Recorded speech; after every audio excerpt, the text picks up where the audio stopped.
Hello and welcome to Creating Hope in Our Community, our series of podcasts discussing various themes around suicide prevention in Scotland. In this episode, you can hear my conversation with Anne Rowan from Chris's House in Wishaw. I spent some time talking to Anne about how and why she started Chris's House and how they work to prevent suicide. She shared some advice for how everyone can reduce suicide, as well as her personal experience with suicide and what she has learned from it. Yes, I'm Anne Rowan. I'm the founder of Chris's House. We had our charity status given to us on March 2015 and we opened our doors in November 2015. Okay. And have you been going strongly since then, would you say? Very, very strongly. Yes. We started off in Airdrie and very, very quickly demand for the service got so that we had to have much bigger premises. So therefore we've moved here to Wishaw. And as you say, well, you'll see the size of the place. There's 15 rooms in it, and they're all pretty busy. So yeah, it's a good service to have in. Unfortunately, the reason for Chris's House being here is my son Christopher took his life in 2011, and at that point, when that grenade landed into our home, it totally broke me. But I equally knew that there had to be something done to stop people being refused access to crisis. So Chris's House is a crisis centre, not a long-term mental health centre. But basically, if someone phones up, we immediately react and act upon that crisis, stabilise people and hopefully move them on to the right service, whether it be medical intervention or long-term trauma therapy. That's what we do. Okay, lovely. I want to talk to you about the premises because before we started recording, I did say to you that it's like a home. It's meant to be like a home. It's meant to be like a home. It's all designed in that way, to be relaxed, to be welcoming, aesthetically pleasing. Although people don't notice that too much, they start to feel it once they come in. I think you have to feel Chris's House. I don't know if you'd agree with that or not. Definitely. I mean, it's when you think of or at least when I think of mental health or any health support services, I do kind of think of like clinical and sterile environments, but this is anything but. Excuse me. It's not. I would say we're quite clean. Wait, no, sorry, I don't mean clinical. Sorry, it's not very clean. Very clean. Yes, not clinical. It's homely, and yes. Even the bathrooms actually have really nice baths in them as well. Yeah, it's to make it look like a home. That was my vision. It was always to be our house, and this is why it's the house for the community. This is why we call people guests, because they're guests in this house. You don't have clients in a house. Mm-hmm. You don't have patients in a house. Yeah. So that's the way it's been designed, to look as though we're very professional in what we do. The governance is all in place. Mm-hmm. However, to give the feel of welcome to people, I think the way that each room has been set up in a different way to look like a sitting room, mm-hmm. somebody's living room, relaxed. It relaxes people. So yeah, you can certainly. I'm sitting in a really comfortable chair right now myself, and the couches are really comfortable as well, and there's almost no noise coming from outside as well. Mm-hmm. You can be at home, which is what you want. This podcast series we're doing is called Creating Hope, and recently the suicide statistics for Scotland were purchased, as I'm sure you well know, and I wondered if you had any reflections on the statistics, and was there anything in there that surprised you? The only thing that surprised me was it didn't surprise me that the figures were up. I think the way that they measure suicide now I don't ever believe statistics. Mm-hmm. I don't believe statistics. I think they're there and they can always be manipulated. So I think probably we've not heard as much of actual suicide that has taken place, and that's quite a controversial thing to say online, but I don't really mind saying it. I'm quite a controversial person. I don't think outside the box. No, there's no surprises. I think it's irritating to know that there are so many people involved in the suicide prevention and intervention. What would we call it? Collaborations. That there's still that amount of people dying by suicide. That's sad. Yes, and you kind of wonder if there's a lot of other factors at play. Literally just before we started recording, you and I were talking about maybe systemic failures that people have been let down, and I wonder if you could maybe cast some reflections on that. Yeah, people have got a mistrust. I could go into so many things. However, the automatic thing that people do when they're feeling unwell is mentally unwell, is they'll go to the doctor, or their family will take them to the doctor or A&E if they make an attempt or whatever. They're released and they bring in DBI, that's distress brief intervention, for a few weeks or a month, whatever it is. They work with the people. There's no quite getting to the bottom of what's happened. But they also feel rejected. They're asking for help, and they don't feel as though the help is forthcoming. The other thing, they go to the doctors and they get medication. Very often they get medication, not all the time. We can't put a blanket across everybody and say everybody's the same. But I think in general, generally, people feel failed when they go to the doctor. Their crisis is their crisis, and it's relative to them. And when the doctor says, "Oh, come back and see me next week," or "Come back and see me in a month," that makes these people feel as though they're being rejected. The other thing is, they've maybe been drinking at the weekend, or they've maybe got a lifestyle that involves substance, recreational drugs, whatever, alcohol, you name it. There's all these things that, and as soon as that's mentioned, you have to go to addictions. These people don't want to hear they're addicts. They don't want to hear that. They worry about their jobs, they worry about their family getting to know. Gambling's another thing. There's so many variables and facets to good and bad mental health.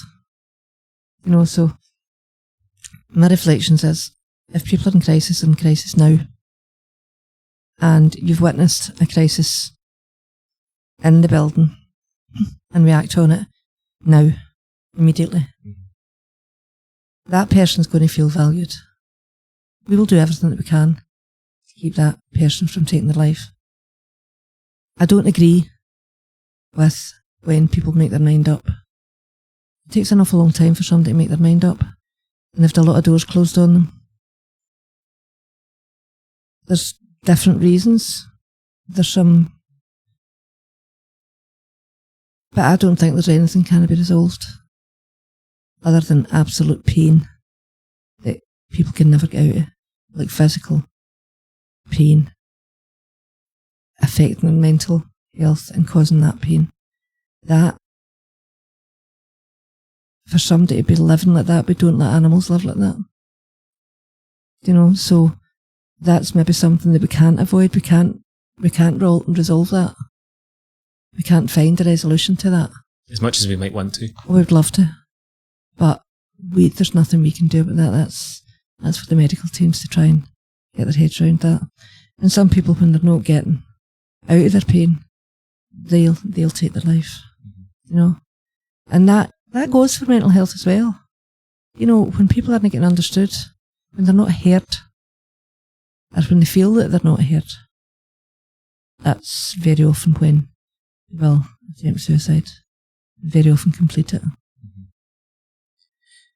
You mentioned a few moments ago that statistics, and I guess even the concept of statistics, are they don't paint a full picture, even if they are completely accurate. It's you can't boil a person down to this age range, this ethnicity.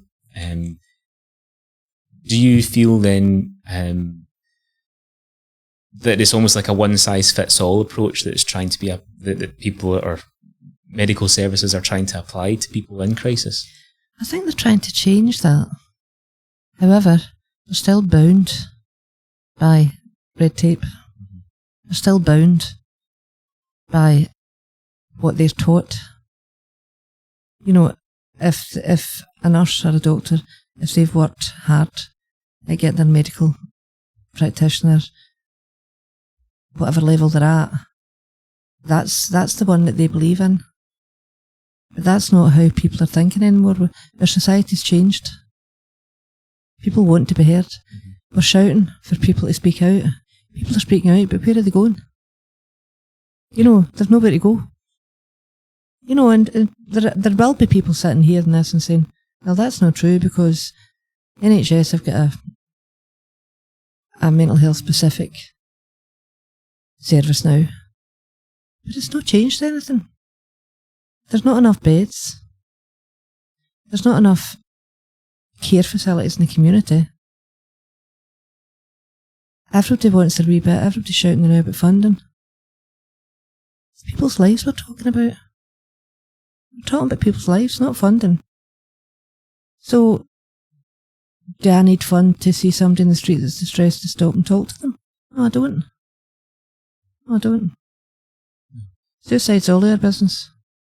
It's a societal problem. We need to cotton on and get them working together. And I'm glad to say in North Lanarkshire, for the first time I've seen it, people are actually trying to pull things together. A joined up service. So I'm hoping the future in North Lanarkshire, although we don't just get people from North Lanarkshire, we're all over the country. Yeah. You've got another premise, is that right? Somewhere else in the country? Yeah. We're looking for MD in the East End of Glasgow, get a spare house to give me. I'll take it. Sure you could find someone. We're looking for East End.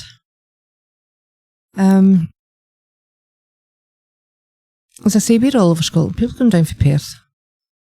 Somebody phoned yesterday from an hour away and felt it was too long to come down here. Now, if they were phoning for that hour away, that means there's like an hour and a half, an hour and 3/4 away for the Beatson. If they had to go there for the treatment, would they go? Of course they would. Yeah. Of course they would. So, people are not putting clearly parity between mental health and physical health. Do you think that's because there was the famous See Me campaign that was on buses and things like that, and that's been going for, well, I first remember seeing it 10, 15 years ago. Do you think there has been at least an improvement in that sense, that we are maybe not quite there yet, but working towards parity, like you say? I'm trying to work towards parity, but speaking with psychiatrists and doctors, we hear about the funding getting more funding getting put into mental health. In reality, that's not the case, and I can speak of a particular psychiatrist that can actually quote how much less they're supposed to have got 10% funding, but how much less in real terms that means. So parity. I think we might be working about it. See Me campaigns. Choose Life. When I seen Choose Life, I thought it was something out of Trainspotting. Choose Life was about when Christopher died. I seen Choose Life in buses. I thought that was to go and keep fit. Okay. Well, I guess it's definitely a nod to Trainspotting, at least. Yeah. See Me. Again, it's a campaign. Unless you're in that, you don't know what it means. You don't know what it means. So there's all this money spent on advertising campaigns, which could probably go into people. Do you know? Yeah, that's a really interesting point. If you're not looking out for that, if you are not, if your head's not in that field, then what will you think of that? Yeah. I don't have the answers. I've only got the answers as to because I'm here. I was just about to ask, do you know? So, in terms of Chris's house, you kind of spoke about the service that you provide and how you do it, but I wondered, what challenges do you face in providing that service for people, and are there any changes needed at national or local level to facilitate that? Yep, there's loads of changes. I don't face too many challenges. I've faced challenges as much as we're new. We've got a new model. We've got a different model. People are now starting to understand our model. They're now starting to respect it. We do have a very good reputation throughout the suicide prevention community. But people were still wary, because you stand there with a doctor and the doctor will say, well, we've studied for 9 years. That's good. We need you. But psychiatry, psychology, psychological services, they're all, I studied. But they're all new. We don't know enough about the brain. I'll speak to people. Yeah, I do what I do, but see, the bottom line is, me, my mammy, has lost her son to suicide. Now I lost my brother to suicide. That makes me a peer. I run this organisation. I'm the founder of this organisation. I run this organisation. It doesn't matter what I've studied. The fact of the matter is, here is the mind. What affects the mind? Here is your soul. Your soul's ripped out of you. They're quite philosophical questions. But in that holistic field, that's everything that you're looking at. What is affecting? Some people go in, dietitians go into gut health. Other people can say that hormones, endocrinologists, they're all in different fields, but there's nothing concrete to say that's exactly. You can pinpoint that exactly. Yeah. We've got dopamine, we've got serotonin, there's so much. They're so complicated. People are so complicated. And we're not clever enough to know all of this. We don't know. We've got very, very clever people. We've no clever enough, and everybody wants to focus in their own field. There's no holistic approaches. That's a really interesting view then, or point rather, because again, we were talking a bit about this before, and I know it's not completely what you were saying just there, but we were talking about how there's so many different factors in a person's life that will shape them, and we were both in agreement that people aren't born good, people aren't born bad. They're usually somewhere in the middle as they grow up. There we are. We've moved on for that as well. People used to believe that babies were born tabula rasa, with a clean slate, with nothingness. Now we know that we people in the womb, fetuses, have got feelings, have got emotions. So we've came on in a lot of ways, but not enough to solve the problems of this earth. No, you don't look at the circumstance, and it goes back to the nature-nurture debate. And there's never a clear answer in that either, is there? No, absolutely not. So I hope you know one of them. What's that? No. I was going to try to, but I don't think I'll get one. Yeah, you raised some really good points about there's so many different variables in a person, and if you don't mind me saying as well, you kind of talked about how you and your brother had the same upbringing, and but we didn't. Did you know it? Was it different? Sorry, did I? No, it was completely different. My brother was 14 years younger than me. Oh, right, okay. Okay. And he was a twin. Okay. His twin died. And Mark always looked for his twin. Always looked for his twin. And my parents were full-time in work. We weren't in the same community. My brother didn't have, in his young life, next door neighbours to go out and play with, whereas we did. Okay. You know, we did. Mm-hmm. We could go and play. We lived in a wee village. We didn't have the same upbringing with the same parents. Right, okay. But my brother had like 3 mothers. That was my mum, my sister, and myself. Mm-hmm.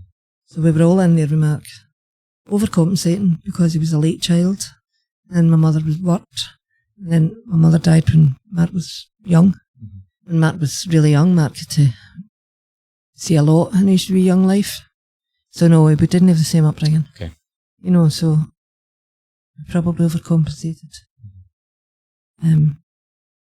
Knowing that Mark is never the same as the rest is. We kind of talked about this a wee bit, but in your view, Anne, what role do you think the public can play in preventing suicide? Educate. Don't be so frightened of it. Don't be so frightened of suicide. Don't be so frightened of the word.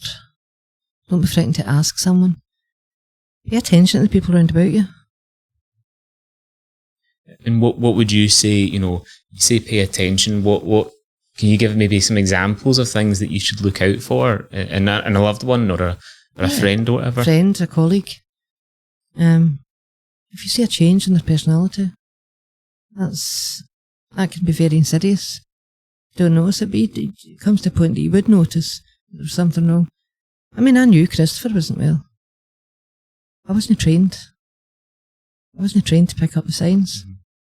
Mm-hmm. Not everyone can be trained to pick up the signs. We're all human beings. We have to not be in that rush. We have to wait and say, are you all right? How are you really?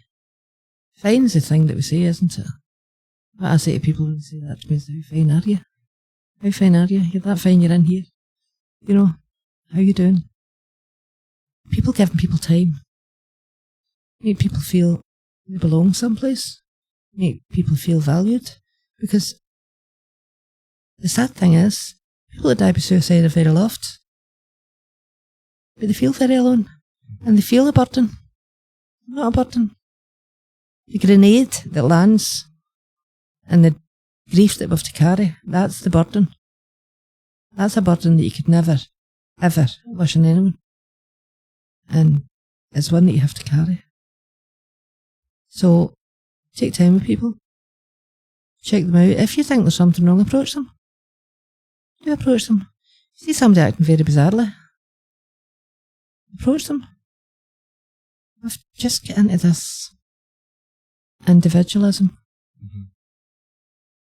Whereas people are not feeling part of a society that's a caring society. But I've found since Christopher died, especially, there is an awful lot of people care. An awful lot of people care. And I see it day and daily in here. The volunteers that we've got working in here. And they have, for day one, been with me and they're still here 9 years later. People do care. And it's not a cliche. It's not a cliche. Even some of the bad people we spoke about before we come on here, they've got a caring side to them as well. Usually been hurt, traumatised in some way. So, society has to care, has to start to care. We have to care about one another. But right at the minute, we're so materialistic. And since COVID, we've had to navigate COVID. We've had to navigate coming out of COVID. We've had to navigate leaving Europe, all the financial burdens that people are carrying at the minute. This is a new generation since COVID that we didn't know how to navigate that. And now things are getting worse. Hopefully, the change of government will maybe see things getting better. It's dog eat dog and it needs to stop. But it only stops when somebody stops you. It can only stop when you stop. And you look, and you listen, and you see. So the See Me campaign, if we could just maybe expand on that as to what it is. But don't say See Me and phone up and say you've got a 6-week waiting list. That's not on. That's where people's hope dies. That's when people get despondent. They go into despair. They don't see any other way out. They've asked for help. They need to go on a waiting list. Nonsense. Nonsense. I've got 60 people working here. From 10 o'clock in the morning to 10 o'clock at night. We're on the phones at night. We're on call. We answer their calls. We're not a chat line. We're a crisis line. You know? We're not there to chat to somebody because they're drunk and they're feeling a bit lonely. No, that I don't give them time. Of course. I do. But I don't really. I'm not keen on giving 3 hours of my sleep up. You know, when somebody's just too much to drink. Maybe edit that as well. I don't know. It's up to yourself.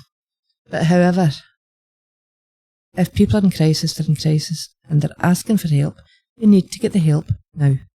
Now, there are things that we can't do in here. We're not a medical team.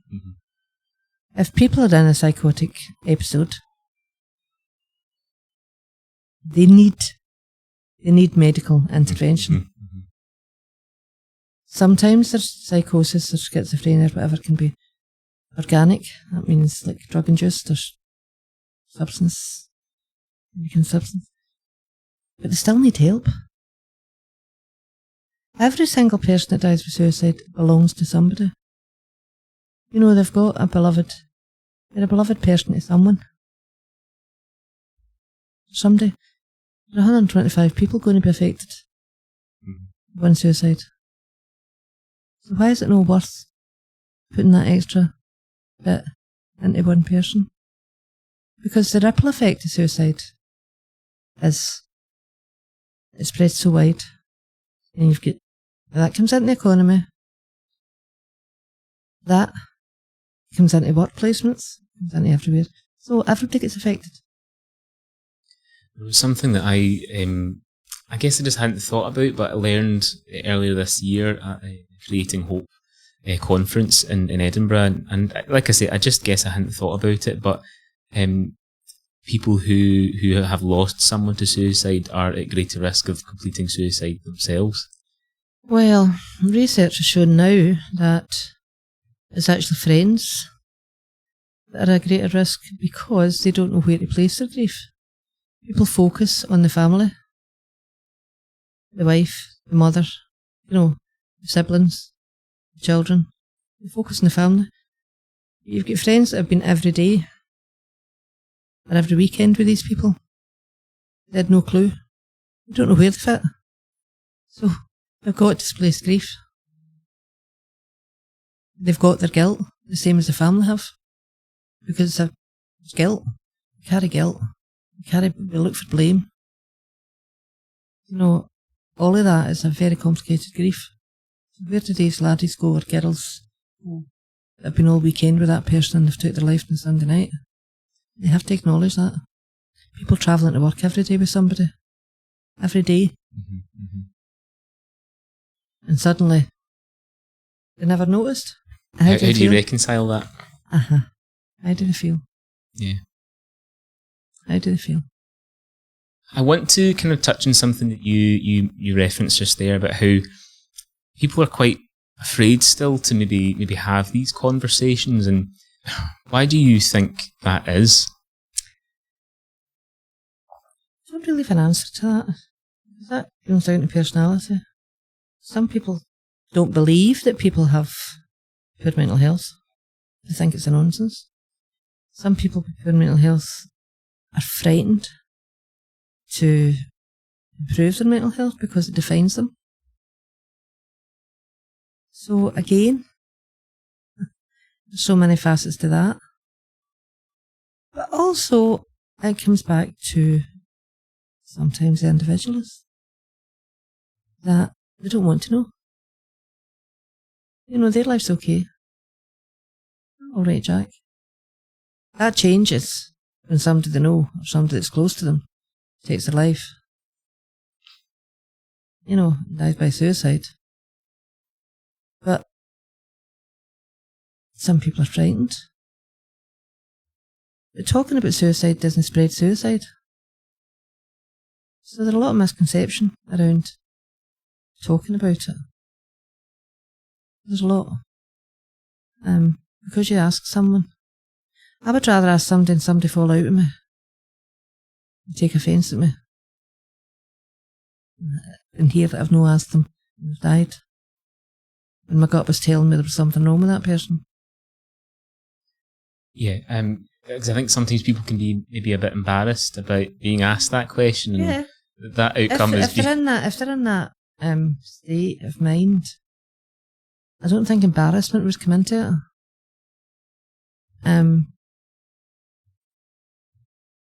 I think they're looking for somebody to hear them. Mm-hmm. I don't know if somebody's in that state of mind. Their wife's having an affair. Mm-hmm. Their husband's having an affair. Somebody in their family's brought shame to the family. That's what's brought the change in their demeanour around you. Mm-hmm. And they don't want to talk about that. No, everybody that changes is actually actively having thoughts of suicide. But is it worth asking? I suppose what I meant there was that if you ask someone who isn't suicidal, mm-hmm. sometimes they can get a bit, no. Oh, but no. I mean, you better. That's what I'm saying. You better ask. Just embarrassed, if it is uncomfortable, then fine. But it's better that than apologise. I just thought there was something wrong. I mean, I'm like a dog with a bone when I see something, and somebody, especially if it's one of my staff, might not want to know. Might know there might be stuff going on in their lives that they don't want me to know about. But I certainly know if there's a change in their demeanour. If they want to talk to me, they talk to me. If they don't, that's fine. It's not my business. I don't want it to be my business. If I can help them, they'll let me help them. If I can't, I can't. But I would rather ask. Is not.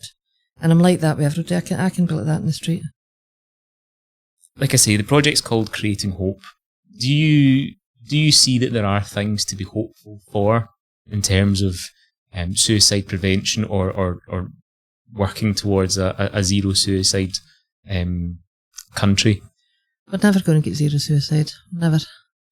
I would love that would be utopia, wouldn't it? It'd be just wonderful. But if you go back to Roman times, if you go back history, there's always been suicide.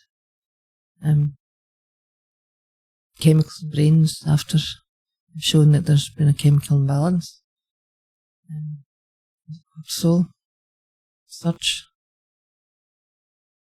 I do think we're progressing forward, but I still don't think we're getting it right. There's no point in standing shouting. I mean, I'm taking this time to do this. I don't mean that. But I would rather have hands on. I'm no one to be sitting in seminars, hearing about people. I want to be in here. I want to be working with the people. I want to be orchestrating the help. Doing something tangible. Absolutely. So I think if we get more tangible work done.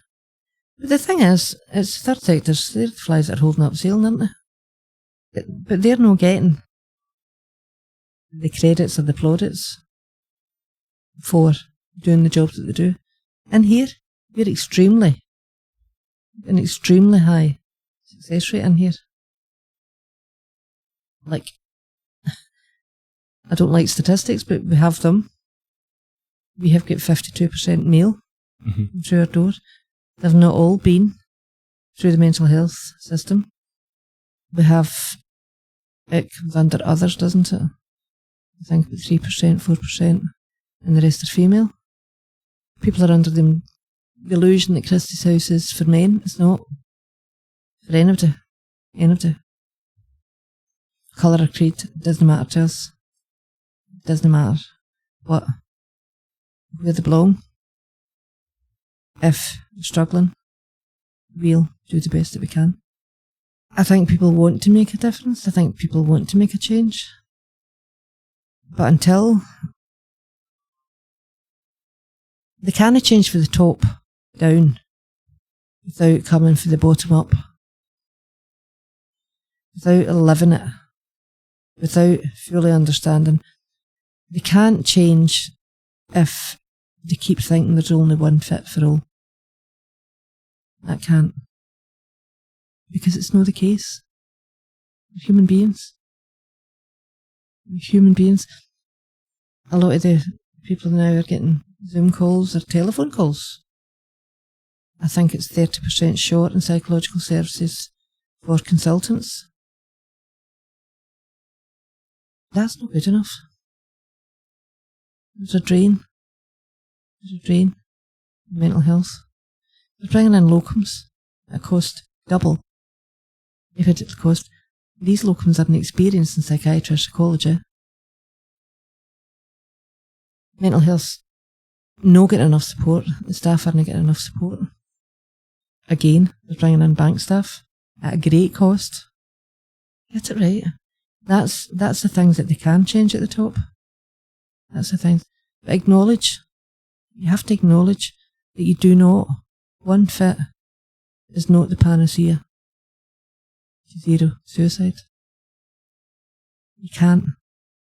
And here, if you get allocated a counsellor, a psychotherapist, and you don't jail with that psychotherapist, well, look at it and change. That happens in any other statutory services. You take what you get. Probably because you've had to wait 6 weeks or something like that. Mm-hmm. If they're still there in 6 weeks. The whole idea of crisis intervention is getting to see people in crisis. And going down to Worcester General A&E and sitting for 4 or 5 hours in crisis. No. People agitated are not going to be there. They're not going to stay there. You know, they're in a sense of agitation. They're embarrassed. They're feeling like lepers. They're paranoid. They're all these things. So we have to look. I remember somebody thinking that, or somebody mentioning that we were institutionalising mental health. We wanted mental health in the community. We are in the community. We are in the community. But we see people face to face and only face to face because that way we know if they're coming out of this building, whether they're safe to be let out of this building. We're not robots. We're not robots.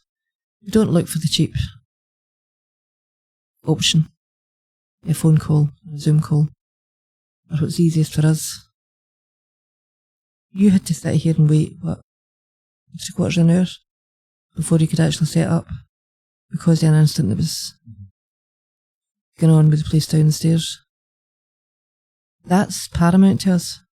If you'd have been here all day, or maybe you'd need to have sent away, so be it. Fine, yeah, absolutely. You know, that's the way that we are in here, that's the way we operate. That's what we do. And that's what gives people hope.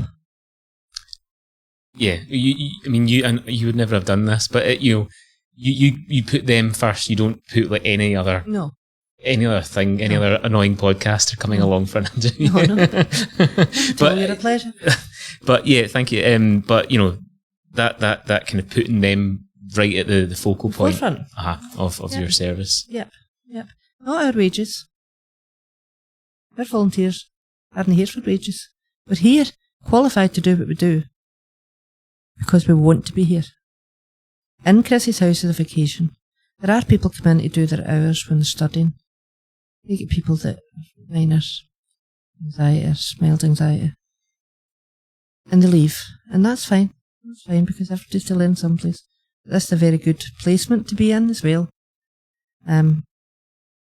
We use different therapies. There's so many therapies that people don't know. Counselling isn't just counselling. We also use meditation, stress management, Reiki, reflexology. We've got groups. It's endless what can help people. Right at the minute, I think there's an art group just about to start downstairs. We have got art therapy. All sorts. So I'm very proud. I'm very proud of our organisation. I'm very proud of my team. They're a fabulous team. As you should be, and your contribution to people in the humanity. The local and not so local area. Mm-hmm. Absolutely. Yeah. Very last thing from me then, in terms of interview questions. Say you've got someone listening to this thinking, I might want to use Chris's House's service, or I might know someone who needs that. How can people get in touch, and how can people use your service? The best way to get in touch with us is we're on Facebook, we're on Instagram, email, whatever. But the best and the quickest way to get in touch with us is to phone us 01236 766 755. We don't always see the emails or the posts on social media because we're in here working. But there's always somebody to answer the phone. Lovely. Thank you so much for your time, Anne. I'm hugely grateful. Thank you for listening to me. Thank you for listening to me. I'd like to thank you, Anne, for being so generous with your time when I came to visit you in Wishaw recently. You were clearly very busy that day, and I'm very grateful that you took the time to share your insight with me.